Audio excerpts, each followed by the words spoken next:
अस्सलाम वालेकुम सामीन। 15 रजबुल मुरज्जब की तारीख शुरू हो चुकी है। 27 जनवरी है। ख़बर का उन्वान है बिहार में क्या होगा। बज़ाहिर हालात ऐसे लग रहे हैं कि कल 3 या 4 बजे या और देर शाम में नीतीश कुमार वज़ारत आला के ओहदे का नया हल्फ ले सकते हैं।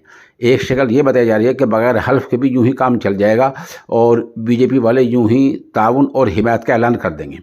उधर तेजस्वी ने ऐलान किया कि खेल इतना आसान नहीं है और अभी खेल बाकी है। दरअसल जो मांझी हैं, जिनके कई मेंबरान असम्बली हैं, उन्हें यह ऐलान कर दिया है कि जहां मोदी वहां हम। इस ऐलान से मामला बिगड़ता दिख रहा है, क्योंकि इस वक्त मांझी बिल्कुल कंट्रोल वाली हालत में लग रहे हैं। जिसकी तरफ वो आ जाएंगे उसकी सरकार बनती दिख रही है। तो मांझी ने जैसे ऐलान किया कि वो नीतीश के साथ हैं, तो बज़ाहिर हालात इस तरफ जा रहे हैं कि नीतीश कुमार असर नो कल वज़ीर आला बन सकते हैं। अब देखना यह है कि हालात और क्या रुख इख्तियार कर सकते हैं, रात में और क्या गुल खिल सकता है, तेजस्वी कितनी कोशिश कर सकता है, कांग्रेस कितनी कोशिश कर सकती है, नीतीश कुमार अपनी सरकार को कुर्सी को बचाने के लिए कितनी कोशिश कर सकते हैं। सूरत हाल जो कुछ वाज़ेह होगी वो कल दोपहर बाद तक हो जाएगी।